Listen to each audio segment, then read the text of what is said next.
Hi, I'm Kanika, and you're listening to That's Total Mom Sense, the podcast, where I interview public figures on their life lessons in parenting, legacy, and built-in sixth sense. Hey, what's up? I'm Kelly Rowland, and you're checking out That's Total Mom Sense. Hi, this is Chelsea Clinton, and my experience on That's Total Mom Sense was fantastic.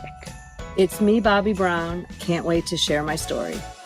Thank you to my guests, brand partners, community, and you for making this show possible. Episodes released every Thursday wherever you listen to podcasts. You can join my tribe by logging on to that'stotalmomsense.com and by following me on YouTube, TikTok, and Instagram at Kanika Chadda Gupta. Now let's dive in to today's episode. So many of you know I was born in India and my parents immigrated to the US when I was 2. I grew up in Colaba, a district of South Bombay or Mumbai, and my parents made sure to get my admission into the prestigious cathedral school when I was just a few weeks old. That's how competitive it is. In my adulthood, I moved to Bombay to work as a television journalist for CNN and felt even more connected to my mom, whose roots were there. I would call her gleefully when I walked along the Colaba Causeway, bartering with vendors, which I got very good at, by the way. After I did an expose in Dharavi, which is the largest slum in the world with over 1 million residents, post Slumdog Millionaire's Oscar win. And when the Bandra Worli Sea Link was built, minimizing thousands of commuting hours to the suburbs, and when I enjoyed meeting all of our extended family members and friends each week. Now, as a mother myself, I am curious as to how the children's curriculum, schooling, and programming is being done in my birth city, and wanted to find a way to bridge the gap with the Indian diaspora here in the States. Enter Rachna Narwekar. Rachna is a mother of 2, an accomplished children's educator, and a remedial therapist. She runs a children's experiential learning center and library based out of Bombay, where all activities are created to support social, emotional, physical, and cognitive development. Her endeavor has always been to make optimum use of toys and educational equipment to help children engage in meaningful experiences.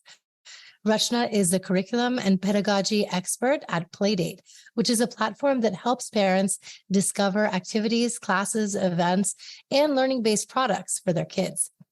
With a community of over 80,000 parents, Playdate has become the go-to platform for them to make informed decisions on all facets concerning their kids. Thanks to founder Anaga Rajadaksha, we are creating authentic ways to collaborate and build a unified community. I have gotten to know Rachna at length, and she's helped me better understand how to relate to my 3 kids. And I'm so excited that you all get to hear from her today. Rachna, welcome to That's Total Mom Sense. Thank you so much, Kanika, and congratulations on all the wonderful work that you're doing yourself. Thank you. Thank you. Oh, it's a joy to have you on. I want to start with the big coincidence that we discovered when we first connected, and it really was serendipity. So I mentioned I was born in Colaba, and I stayed in a building called Brady's Flats. Yes. And where do you stay? Brady's Flats. I mean, it's how amazing is that? I have goosebumps. I mean, that really doesn't happen often. Out of everyone in the world we can connect with. Exactly. And finding someone who was where I was. 1 in 100 chances of that happening for sure. I know. And that's why it's just meant to be that we've connected and are working together. So also both Punjabis. I was a Punjabi before marriage. So yes, now married to Maharashtrian. But yeah, we're both Punjabis as well. So there's another connect there. I love that. If we were sitting together, we'd be eating an aloo parantha or rajma chawal together. So let's start with your childhood. I want to have the listeners glean a little bit about where you come from. So I'm born and brought up in Bombay, in South Bombay. I went to a school in Colaba as well. And Kanika, I'm really blessed because I had an extremely blessed childhood with supportive parents, an older sister. You are an older sister. So again, there you will understand what it means to have someone who's always had your back. And she continues to have my back till date. And my parents and my sister have been my biggest supporters. I have done multiple things after I graduated from school. And all of those multiple professions that I sort of, tucked under my hat have helped me to get and become who I am today. I was a little bit of an introvert when I was a child, but having said that, I was also very active. My mind was always, moving from one thing to another, and I was always experimenting and trying things. And I think that sort of laid the foundation for my creative and thinking per se to do whatever I'm doing today. And I'm just really, really lucky. I don't have many memories of my childhood which were, scarred or marred by anything. I just think I had very supportive parents, extremely supportive grandparents. I spent most of my childhood in Delhi and Jalandhar, which is Jalandhar is in Punjab. Again, I'm sure you have a connect there. Yes. So I've had a very fulfilling childhood. I'm very grateful and happy for that. That's wonderful. I love it. And now you're recreating that for families everywhere. How did you get into what you're doing now? Take us on your career path. So I don't think that when I started off, becoming an educator was on the cards at all. I graduated from school and I went to the prestigious HR College of Commerce, again in South Bombay. I actually did want to get into Xavier's College, which is an arts college. But as luck would have it and fate would have it, I was getting in there, but I was made to sort of go into a commerce stream. And I did that and I did successfully fairly well there as well, Kanika. I did graduate with an honors in marketing and advertising. And I did land 2 jobs there as well, dabbled in it for a year. But I don't know if it was my heart not being in it completely or just the situation. I just chanced upon a course that a friend was doing at Sophia College in Mumbai. And they used to run this early childhood care and education course back then. I did that course, and I think that's what changed it all for me. Also, like they say, having a perfect educator or a supportive educator in your path of learning makes a difference. And actually, that was my teacher and educator who was doing the course, was conducting the course.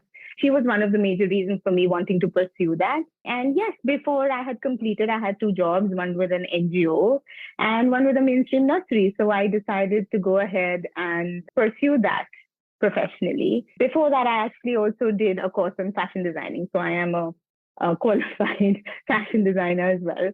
But again, like I said earlier, everything that I have done and multiple things that I have learned have helped me to, sort of incorporate that and use that to our benefit in my everyday work today. So that's how I landed up being an educator. Wow. I love it. I mean, we can never connect the dots going forward. Oftentimes it's a circuitous route, but when you find your calling, you just feel like, this is what I was meant to do all along. Right. Tell us about your motherhood journey, because surely that informs your work as well. I often get told off that I can't see the difference between the two. But I don't think either of the two worlds would exist if the other one wasn't there. So I am a proud mother of 2 girls. My older one is Rhea, and she is 15 years old. And my younger one is Ridhima, and she is going to be 10 years old. So when I was pregnant with Rhea, I worked till my 8th month. And then I was made to give up both my jobs at that point, saying, now you've got to, just relax and be there for your child and for yourself. And so I did. And I didn't actually go back to work, Kanika, until she was 3 years old. In that time, I did so much research. And like I always say, poor thing, she was my guinea pig, but in a good way. But definitely in a good way, because, I would bring out new toys, new techniques. I was researching a lot, reading a lot. And so she was a very important part of all of that research and all of those findings that I have that I use till date. And then 5 years later, I had my younger one. When Rhea was about 3 years old, I tried to go back to work. But you know how it is that sometimes you feel like it's probably not the right time or the right thing to do. So we had a garage in our building, I just started taking her down there to play because, I had bought her so many things from puzzles to books to toys that I just didn't know where to put them anymore. I invited one friend's daughter and another one and another one. And then we eventually had like 6 or 7 children every evening playing with us in that garage. And then one of my friends just said, "Hey, listen, you can't keep doing this for free every day, And I said, "No, I'm with my daughter and I'm more than happy to have everybody else join in as well." And then obviously the space became less. And I said, maybe there's something here that is, working, and maybe there's something here that we're doing right. The equation was just, it was all just working out. So we decided to get our own space, and that's how Fun Club, which is our experiential learning center, remedial center and library for children, that came into being. And then it's been a beautiful last 12 years having, multiple children come join us in that learning journey there at Fun Club. That's incredible. I love it. What is it about children and their view of the world that fascinates you? Oh, they are just the purest souls. Unconditional love, they dish your way. So innocent, and I think that's what makes them so special, because they're not judging you. They're not judging another child. They're so supportive. In the craziest situations, you'll find them suddenly just being there for another child. And I think those are things that as adults, we need to learn from them on a daily basis. I always tell my children that they have taught me so much, and they continue to. And more often than me teaching them, I think it's them reminding me, "Mom, remember you said this to us and this is what you need to do." Right. So I think just the fact that they are so innocent and that unconditional love they give you and want you to be the receiver of all of the good things that they have to share, that's the purest form of love that anyone can experience. Yes, 100%. Now tell us briefly about, the programs that you're working on and, the age groups that you serve. So, Kanika, what we do essentially at Fun Club and all of the extended activities that we do mainly focus on the child. All of our programs that we teach or events that we curate for maybe corporates or schools or even our festivals that we curate are all child-centric. We make sure that the child is at the center of anything that we do.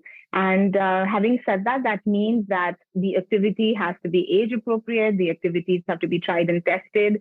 I vet everything myself before it actually goes out there and children experience any of those activities.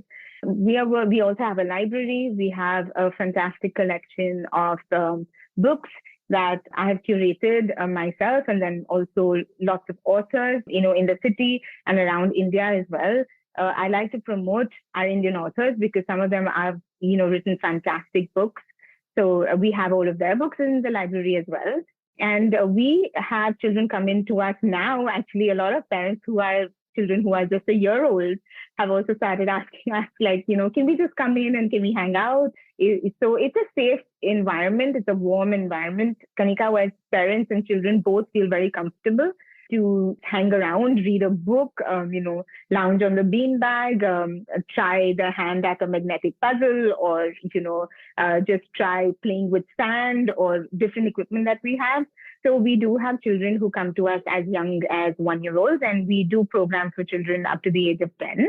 But a really special thing that started happening a couple of years ago, Kanika, was that a lot of the older children who then felt, oh, we're too young for Fun Club, but they still wanted to have a connect with us, started knocking at the door and just peeping in and saying, oh, we just wanted to say hello. So we thought, why not have them in with us? And they actually mentor with us now. So the 12-year-olds during their summer vacations or their Diwali or Christmas vacations actually come in and, take a class with us, and they actually get a stipend for that. So in that sense, we still have our older children who sort of graduated still coming back to us. And my daughters do that as well. Oh, I love it. I think that it's something that can stay with kids from, those early years through adolescence. They can give back. And I remember you sharing this, that, it's important for kids to understand that mentorship where, if they might have been a 2 or 3-year-old with an older mentor, they'll continue that cycle and become one to the next class. That's right. Yes. That's great. Yes. Let's talk about some of your very practical strategies that you help parents employ? Because I think that's the most important thing. Sadly, we can't have all our kids live with you 24/7, which would be amazing. I would love because that. they have such a good time at Fun Club, but we need to make sure that the kind of the enrichment and the learnings that they get there is something that's also cultivated in the home. How can parents more effectively get their kids to understand and relate to them and truly communicate? That's actually a fantastic question, Kanika. Being a mom of two and an educator, I'm always trying to balance that myself, because just because we know how to do it doesn't mean it always works. I'm also a mother, and I have two girls who are 5 years apart, and I'm constantly coming up with strategies that can, help them. Having said that, all children are different. And I think what we need to do is find what works with that one child. It could be a toy that they like. It could be a book that they like. It could be a situation, food, any of that, and then use that to our advantage. When we talk about communicating with our children, I think what's misunderstood most of the time is that we can only do that verbally. Of course, verbal communication is one, but how do we break up that verbal communication for children, right? Is verbal communication our pitch, the way we speak? Like right now, you and I are talking to each other at a very low pitch because we're having a conversation and we're enjoying each other's conversation. So neither of us has actually really changed our tone or pitch while we speak to each other. And I think that is really essential. I have been guilty of that in the past, but I exercise it more often now, where I think parents have to also find a way to sort of get something to work for them, right? What can you do to remind yourself that you do not need to yell at your child? What can you do to remind yourself that you need to have a particular tone and a pitch that you'd like them to use on us? I think in today's day and age, we are growing up with children who need answers to everything because they have questions. Why do I have to do that? What is the reason to do this? And telling them that, we didn't ask our parents this when we were growing up doesn't work because it's not the same era that they're growing up in, right? There are multiple ways of communicating with them and, at a level that they understand, which is most essential. We've spoken about verbal communication, but what about non-verbal communication? So, Kanika, do you want to give me any guesses on one way that you can communicate non-verbally with your 3 bachas? I'm thinking this is like reminiscent of what I got as a kid. It's like if you get a look where it's like, Right. The parents' eyes are just bugging out.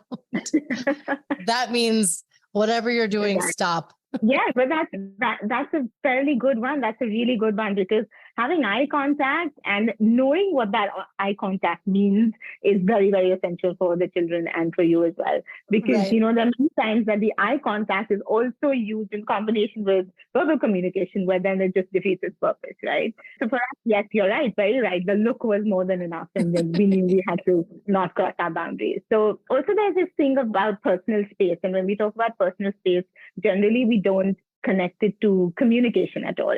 But, if you're too close to your child or you're further away from them where they can't hear you or they misunderstand what you've said, or you're literally in their personal space, I think personal space is very, very essential because children don't really understand that, but they feel it and they realize it when you're in their personal space. So I think that's very essential while communicating to children as well. Also hand gestures, just to say like, I understand.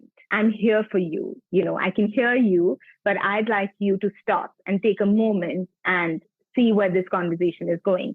So I think if you have this vis-a-vis this and this, it also gets them to calm down and then you can have conversations. Also, it teaches children that, stomping their feet or, moving their hands around is not going to get them the right attention that they need. So I think it's a combination of verbal communication and non-verbal communication that we spoke about right now, and finding that balance that works for you as well as for your children. What's your take on disciplining children in the first place? I think you have to find the balance in disciplining your children. There's a very thin line in you being a strict and stern parent and an understanding parent while disciplining. I'm not sure if you can see behind me, but, I'm in my daughter's room, my younger one, and she has lots of things happening there at the back. she is a creative thinker. She likes to bring out a million things outside, and she will take her own sweet time to clear up her room, for example, do things. But how can I make it easier for her to be disciplined and organized in her in her daily work? So what I've done is, I'm sure you can see, but in the distance, there are tubs. She's got all her colors arranged in rainbow colors. She's got a black, a whiteboard and a marker where she can write things. We chat a lot. If she wants to negotiate, and I use the word negotiate, I let her do that. I let my older one do it as well, because I think getting them to negotiate, and I want to say here that this is not a parent trying to bribe a child. Yeah. Certain things should be non-negotiable, like, brushing your teeth before you go to bed, finishing what's on your plate if you've taken it, if you've served yourself. Those things don't even need to be on a chat, right? Because I think those boundaries need to be set right from, the time the child starts understanding and eating on their own, which is probably a year old, right? But other things, I love to make charts. I'm a very organized person. The household has become a little used to that by now. We have whiteboards in the kitchen. We have it in their rooms. If they need something to be done, it needs to be on the chart so that they will remember it. If there's something that I feel that I have not communicated well, or there's been a bit of a crossover on that boundary with the children, then I like to actually write it down. My older one journals, so that helps us with that. And my younger one also writes and draws, but she likes to use the whiteboard. So I think finding the right balance and just letting children know what they can negotiate and can't, setting those ground rules and then building up from there really, really matters. Yes, yes. I want to talk about cycle breaking because, we come from a generation where it was very much no nonsense. And oftentimes they shamed or spanked us. And this day and age, we've found how ineffective that can be in the long term. Break this down for us as to how we break those cycles, because now that we're raising our own children, we do have those moments where you want to do exactly what you received when you were a kid. In my school, I had a teacher who taught a particular subject, and she would actually hit me on my knuckles. And it happened more than, a couple of times. And then when I couldn't take it any longer, I went to my parents. I think back then it took us longer to go to our parents to say something like this is happening, because we clearly grew up in a generation that we just respected our parents. And there's also a difference between fear and respecting. But I think we couldn't make that differentiation. Our generation, I don't think, could do that. You were also a little scared. You loved your parents. They were very open with you. I have, like I said, a wonderful set of parents who, both of them are very supportive. But we just grew up in different times. And now, if I even speak to them about it, they're like, my children are like, are you kidding me? Like, things like that actually happened. And I'm like, yes, we did. And I think those experiences made sure that I tried to keep my children, away from that kind of parenting. Though we are all human, we all lose it at times, and we're all trying to, be the perfect parent all the time, trying to discipline in the right way. There are times when, we can lose our control because we're only human.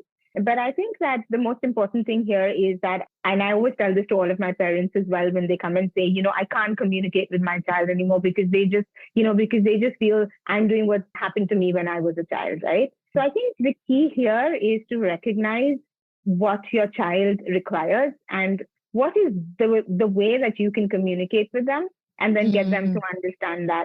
And I think once you understand how your child works, and how their brain functions and how they think and how they, they use logic, I think that is a big win. And I think that's taken me a while with my older one, but it was a breeze with my younger one, because she just knows she has to brush her teeth, and she just knows she has to finish the carrots on her plate if she wants to have XYZ happening for her, right? So like I said earlier, certain things are not negotiable, but I also make sure I tell them that that's how we were brought up and how strict things were, and how lucky they are that their environment now is not like that at all. It's not authoritative at all. My husband and I both give them a year. We listen to them.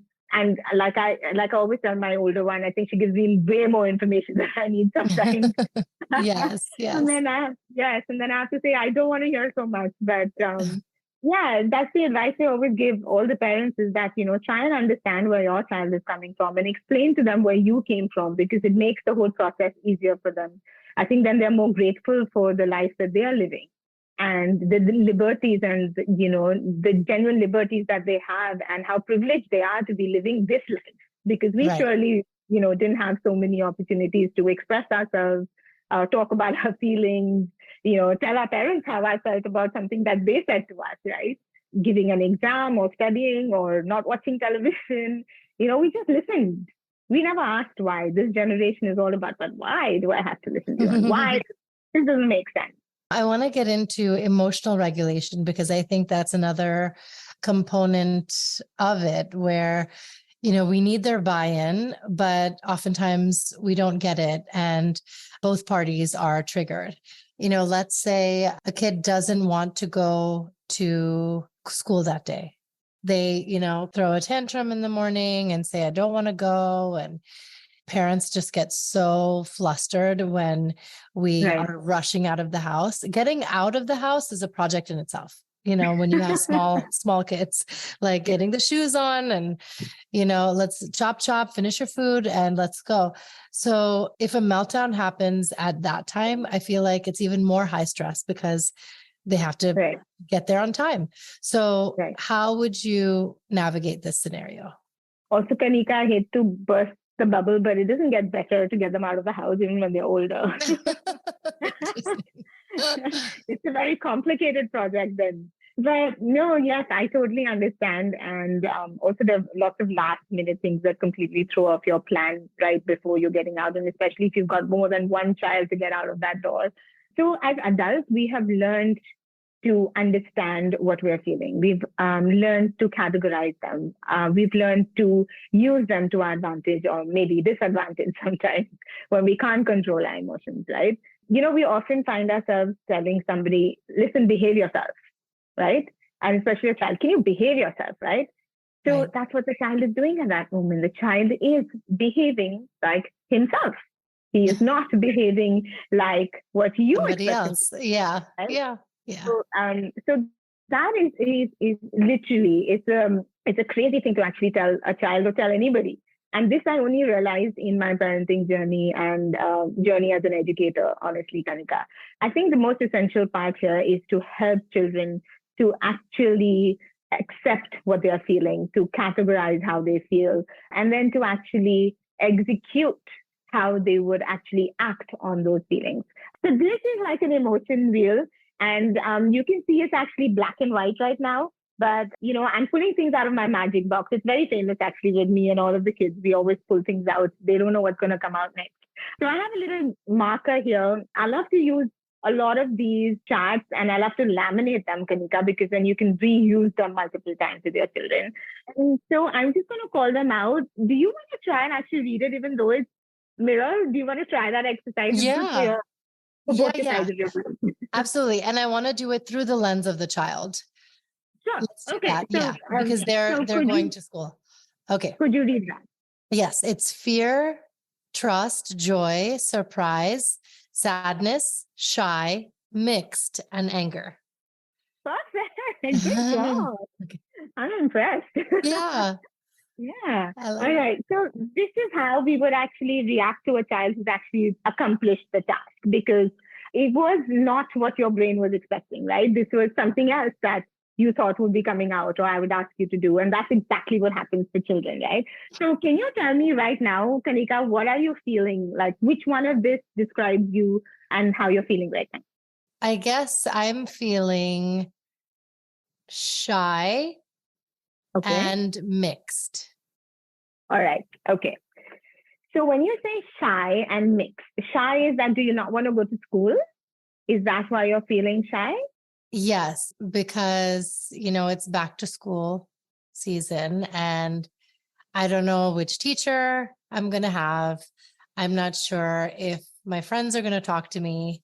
And I feel like a little apprehensive about it. Okay. So now that's you trying to explain it.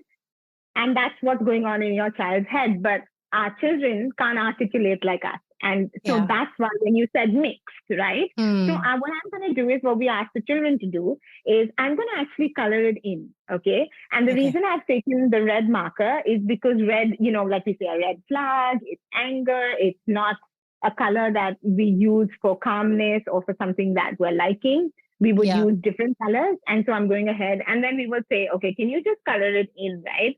And sometimes the child is just going to go, right? They can stab it. They can go into the other one. And then when you said mix, they're going to go, okay? Cool. And maybe, and that's probably how it's going to look, right? Yes. But you can see that they've tipped over into the other one, and that shows sadness, right? And this is very capable of happening with your child. So this is them trying to tell you what this mixed is, that I'm also sad because I'm not sure if I'm going to be accepted in the new school. There's a particular child who might get after me. People may judge me. But again, children don't know how to articulate and categorize these emotions in their head. And so what we're doing with the emotion chart is we're helping them do that, right? So when you talk about mixed, so again, as a child, can you tell me what are your mixed feelings? And here is when we actually give them the vocabulary for that, right? So are you anxious? Do you feel a little something in your tummy? Do you have a headache? Or is it just butterflies in your stomach? What do you think is happening right now? Yeah, I think I'm feeling anxious about it. And that's why I don't want to go. Right. And so more often than Kanika, it's all in the brain, right? So symptoms of them saying every day when they are getting in, when they wake up, they don't have that pain, but when they're about to get out and get into the bath, my stomach's hurting. I'm feeling dizzy and I'm not shattered and I'm not feeling great. And that happens every day. And that's at the core because that is what the brain is giving the signal to the rest of the body. And I think when we say let's train the brain, this is one of the most important things where we have to teach children to regulate their emotions. And how do they do that? They will do that only if they know what they're feeling, right? After that, I bring another color out and I say, okay, can you tell me when you come back, how are you going to feel? Okay, so I'm going to show this to you again. And once you come back, how will you feel, Kanika? Well, now that I've spoken about it, I feel lighter. Okay. So, hey, listen, that's a great word. And we don't have that here. Can I add it here? Do you think I can add it to your emotion wheel? Oh, wow. Yeah, sure. All right. So I think I'm going to put it with joy. Can I put it with joy? Yes. Yes. Okay. So what happens is in the blank spaces, children are going to come up with how they're feeling. And these are the basic emotions that we feel, but all of them are also extensions of everything else that we feel. For example, when we say trust and joy comes together, trust and joy actually leads to friendship, or actually leads to love, or actually leads to acceptance. And when we do this regularly, and like I said about anything, it has to be consistent. We have to see it through. Like any bad habit takes 7 days to develop or break. We have to try something for the long run. And this is actually fun. You can take this to the next level. You can do hearts, you can do angry faces, you can do smiley faces, you can do the sun for happy, for joyful. There's no one way to use this. I think educators and parents should just use this in their own way. And you'll be surprised that children will come up with their own ways to actually use this chart. So I think this is something that really works well for children to understand and regulate and be able to categorize how they're feeling. And that in the long run really helps them then, because then they know how they're feeling. And the next step after this, Kanika, is to get them to understand the consequences of their behavior, right? So if you have, say, another sibling going to you at school in the morning, right? So yes, I understand how you're feeling right now, but you also have to understand that it's not only you going to school, it's also your sister going to school. And if we get late, she gets late too. If you reach late to class, she reaches late too. If you miss something out, she misses it too. And here's when we try and bring the empathy and the compassion and the sense of, being in a group, the sense of supporting each other, especially when it's younger and older, to say that, when we work together as a group, we all are successful, it's easier. That then really makes a difference as well. So I think a couple of these strategies, always help. And like I said, doing it at their level, giving them the vocabulary to express themselves is the most important thing here. Oh, wow. I love it. Oh, my goodness. I think it's so eye-opening for not only the children, but the parents, because we're really not in our bodies as much as we're in our head. And so you're really helping us name, claim, and tame Right. the I like emotions that, yes, that are negative that. and embrace the ones that are positive. So that's really, really, Yeah, and also I think, Kanika, it's also important to understand and respect the negative emotions that children have, or even we have as adults, right? Because mm-hmm. we tend to shove them under the carpet and say, hey, listen, no, this is not something. But I think you need to address both. It's nice to also let them know that mom is not feeling great about this, and it's not something that I'm happy about. And though I do respect how you're feeling, and how can we both work towards a happier space and a more conducive space. So we also have lots of things that we like to give to them in their hands, Yeah. because anything hands on today, if we are trying a new recipe, you can watch it all you want on YouTube. You can play it in your head a million times, but only if you actually get into the kitchen and follow the recipe, step by step, use the method, the same ingredients, try it over and over again, and then you're going to get it, right? Right. So Right. that's thinking with children as well. So getting them to do something and do the process, to complete the process and see it to its end, I think is very important. And like they say, practice makes perfect. It is not the easiest thing to do, but if we do that every day, I have a couple of things here that I made this with my children. I wish you could actually feel this, but you can actually Yeah. do this. It's really simple. It's a balloon. Can you guess Uh-huh. what's inside? I mean, it looks like putty. How did you make it into putty? So it's actually just rice. Rice? Right. Oh, wow. Okay. So Oh my gosh, you how don't always, fun. yeah. So when we were in the midst of COVID, right? We did a lot of classes on Playdate online, Mm-hmm. and we pivoted to online during COVID. And the biggest struggle for the parents doing our online classes and wanting to do our class over another class was that they didn't need material. Yeah. They didn't need to go hunting and ordering things on Amazon to do a class with us, right? That was our biggest USP. And when we cracked that, that was like the best thing that we could do. One was that we got the parents not to be stressed about anything, right? Yes. Yes. Oh, I love it. Anything that's just an easy buy-in, we're That's there. right. Yeah. So we did a lot of things like this, where these are just balloons and these became squishies. Okay. This squishy was actually invented by my younger one. Two of us were just playing one day and putting things into balloons. And you can literally put anything into a balloon. Okay. So we've got some at Fun Club that we use that look like these. Okay. So this Uh-huh. is a little teapot. We've Oh, got how like cute. Oh my function. gosh. How did you Yeah. make the teapot one? Oh, wow. You just stuck a lid on it? Yeah. So, what we also do is give the kids like little markers, little googly eyes. You can turn them into happy faces, sad faces. If you can see behind me, I've got little baskets that we put into Ridima's room, and they're little tubs. When she's really upset, and we do this at Fun Club a lot, we have little boxes or jars. You can take jars, you can take cereal boxes, get them to paint them, color them. And then we actually put all of the emotions on all of these boxes, and then get the kids to actually, go ahead and put them in. So you're helping them to actually place the emotions in a particular place and say, hey, listen, let's leave this here for a while and see if we can jump to the next one. So it's very Yes. tangible. And I think anything that is tangible that children can touch, feel, understand, is right in front of them, makes the process easier for them to understand. So this one has rice, like I told you, you can't even make Mm, out. yeah. And this is something that the children can do with you, right? Of course, they may need assistance. You can be the one pulling the balloon apart, and then they can put things in. You can put Orbeez, you can put Play Doh, you can put, your flour and a little bit of water. You can put only water. But it's a great way of them just, removing their frustrations on this and then saying, hey, listen, now I'm done with this. I'm not feeling this emotion anymore, and I'm going to just dump it into that box. Oh my So I God. think, yeah. Brilliant. What do you think that is? It looks like slime. Yeah, so this is not jelly, it's not slime, it's not Fevicol, it's not glue. It's something that we call, it's arrowroot. Um, Okay. And arrowroot has a really, really great element to it because it becomes really cold. And if you put it in a warm room, it will feel warm. Uh-huh.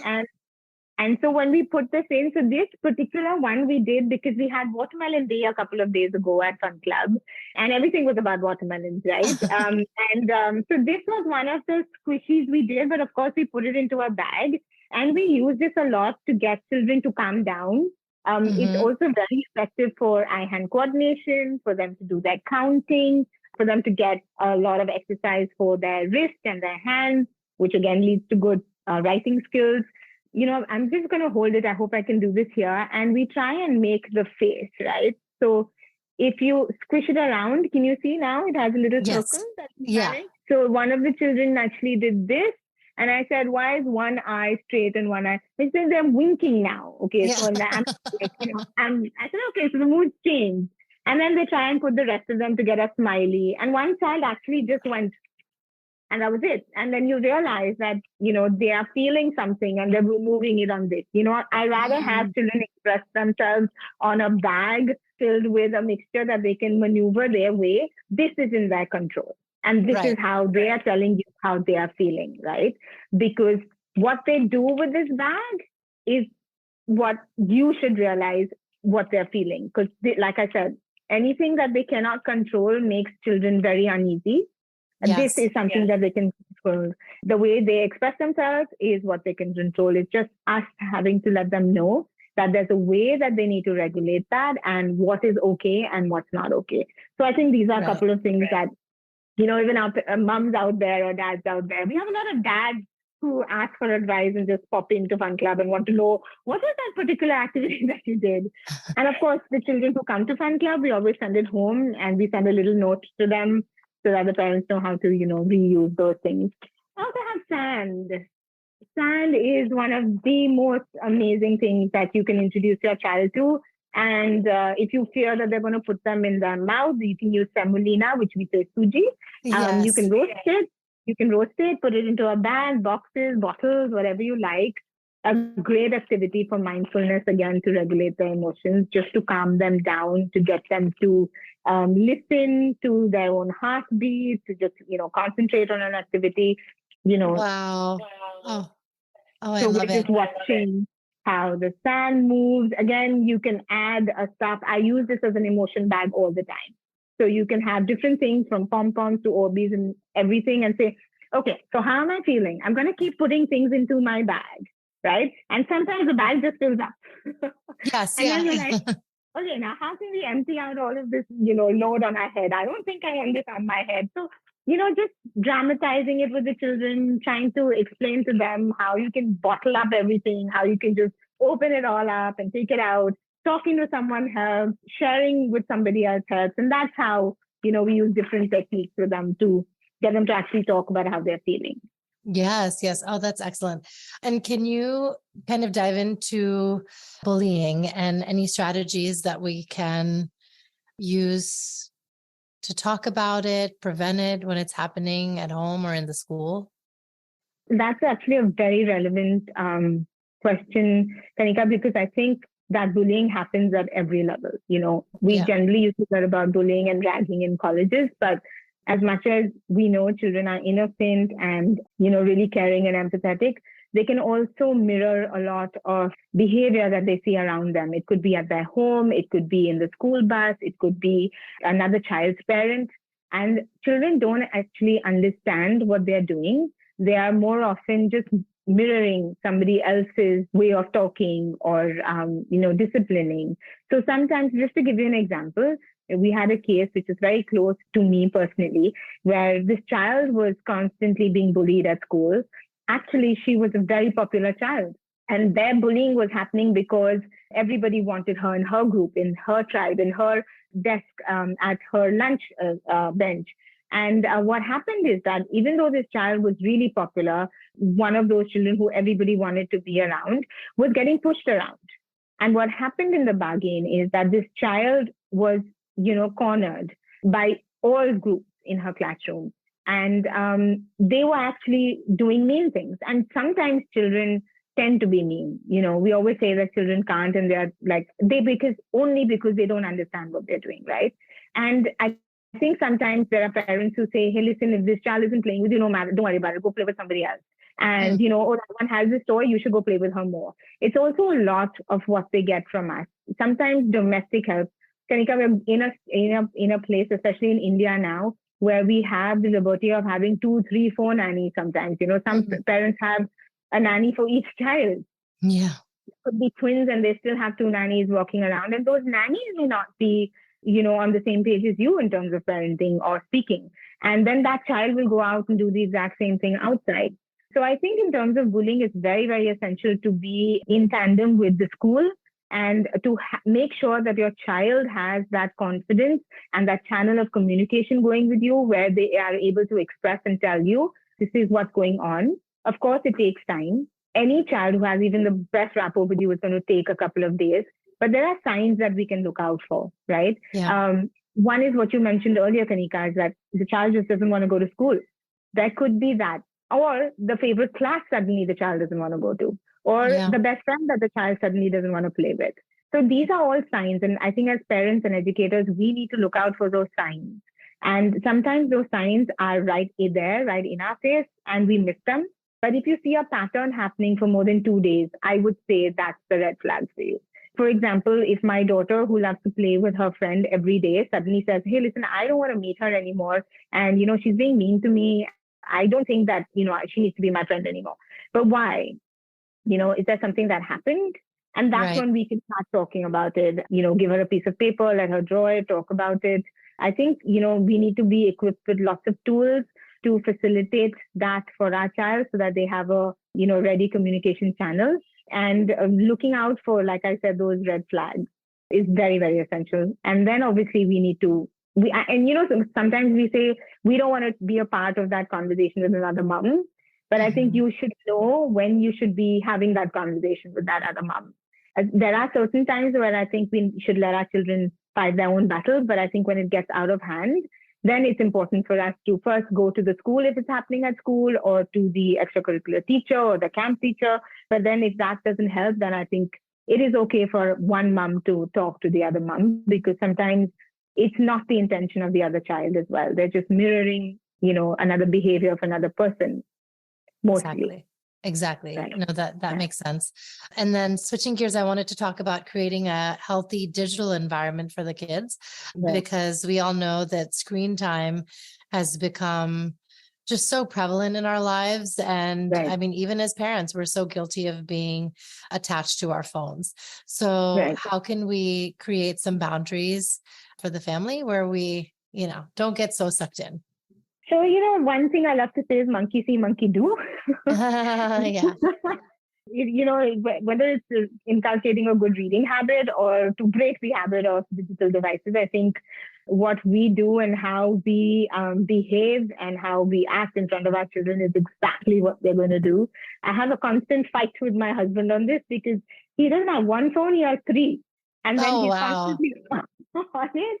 And it's at the dining table and it's by his bedside when they're sleeping. And then how do you tell a child to put their gadgets away, right?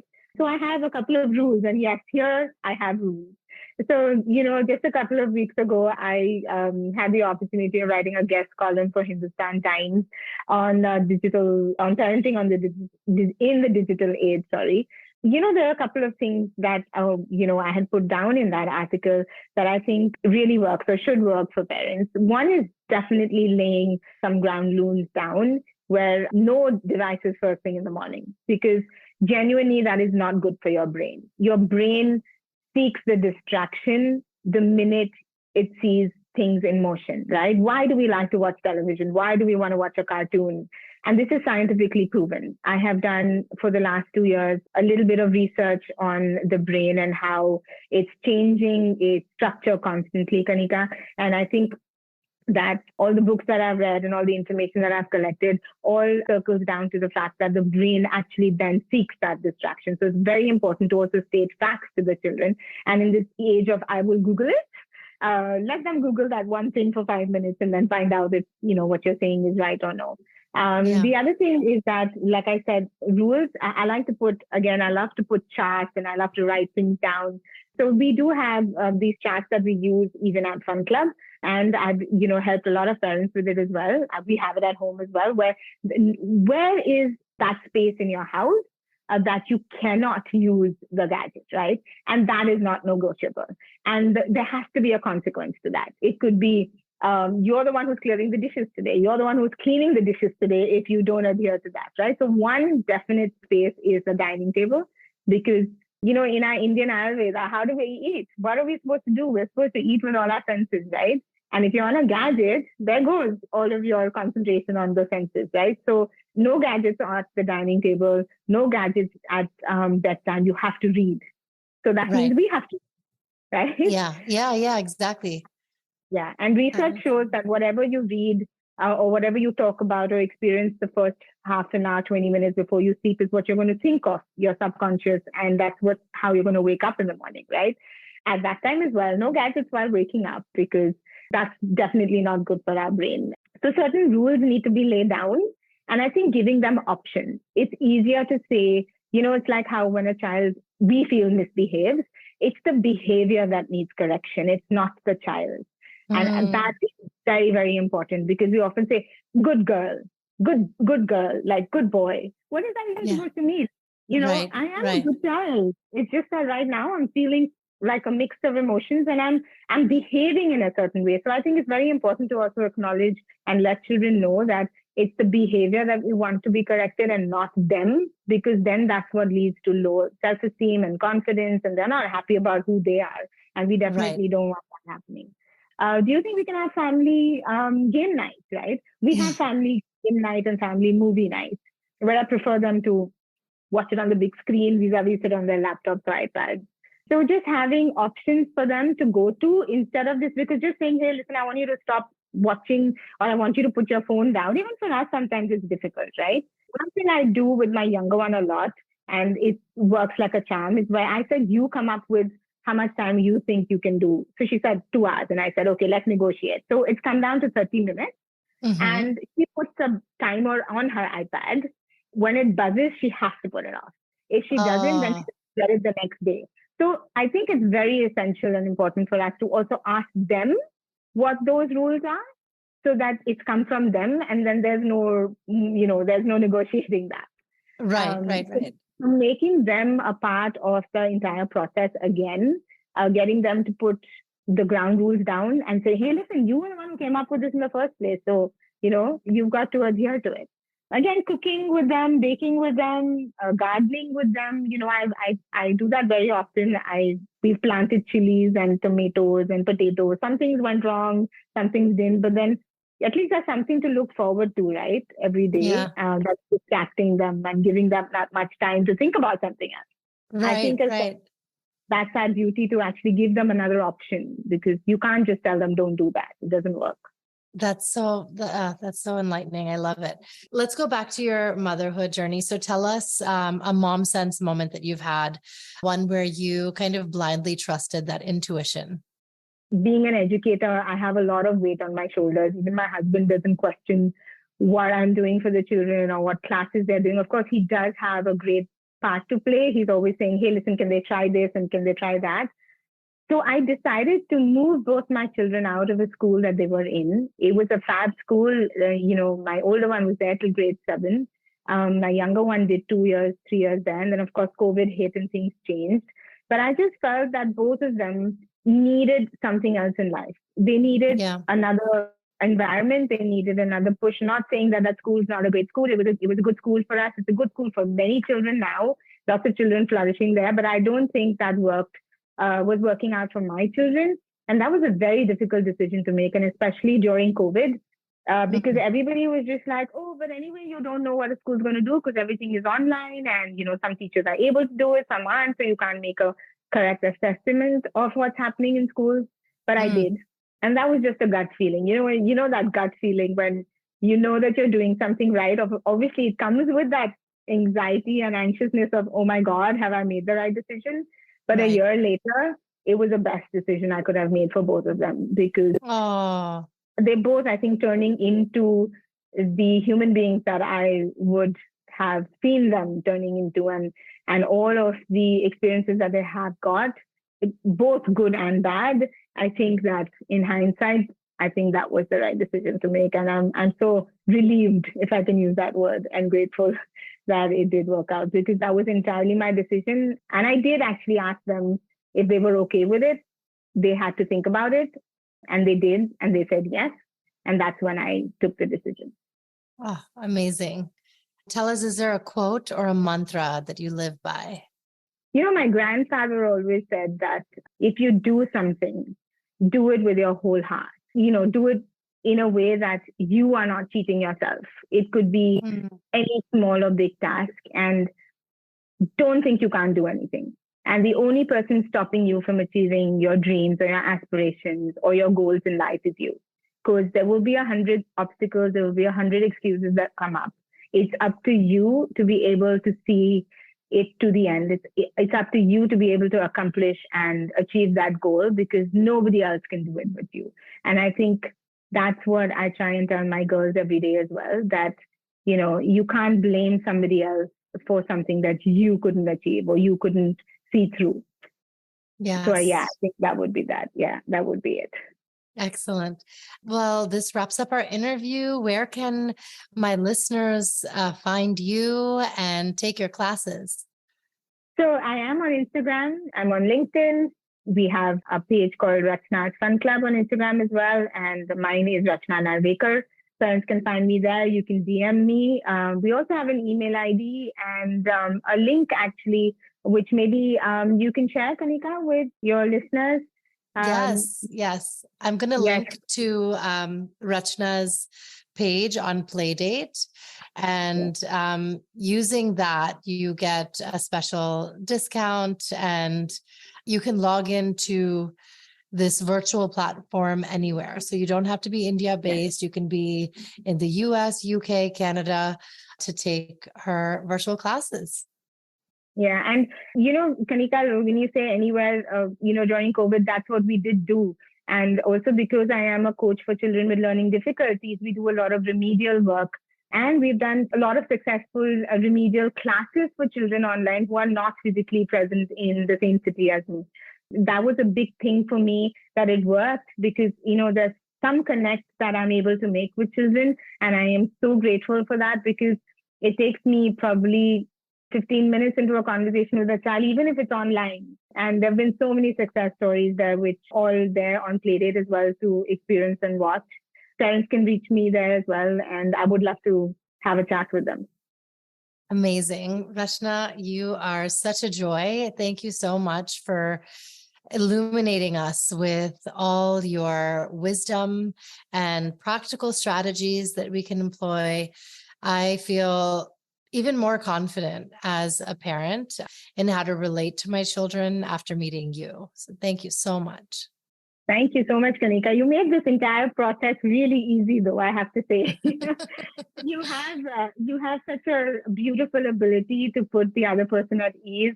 I think get the best out of the person you're talking to. I have experienced that in your earlier podcast as well. So thank you so much for being such a wonderful host. And I had a really great time talking to you today. Thank you so much. Wasn't my interview with Racha Narwekar so enlightening? I had no idea that there's so many tactical changes we can make at home, and especially using visual guides when we want to help with our kids' emotional regulation, disciplining, and just finding ways to connect. Rachna, thanks so much for all your tricks of the trade. I can't wait to see you in Bombay and come visit your brick and mortar location. Fun time with Rachna. And I want to give a big shout out to Anaga and the PR team on getting a link set up on Playdate. So if you are interested in doing a virtual session with Rachna, you can be anywhere in the world, and she's catered to families, of course, in India, but in the US, UK, Singapore, Australia, you name it. You can log on to our very own link, and I'm including it in the show notes. So it is actually https:// rzp.io/L/Rachna Narwekar. And I know it's a little hard to note down, so make sure to log on to that'stotalmomsense.com. Look for Rachna's episode, which you can find using the search tool. And that's where her link is. And you will be getting a discount on Playdate. So definitely avail that. If you haven't already, subscribe, rate, and review That's Total Mom Sense podcast wherever you get your podcasts. I have a guide on the site that can help you. And if you have suggestions for show topics or guests I should have on the show, email me at thatstotalmomsense@gmail.com. You can follow me on Instagram, where I'm most active, at Kanika Chadagupta, and on YouTube. Just type in my name and you will find YouTube shorts, highlights, all the different videos of the episodes I put out each week. Remember, always trust your mom sense and dad sense. Stay strong, super parents. I'll see you next time. That's total mom sense.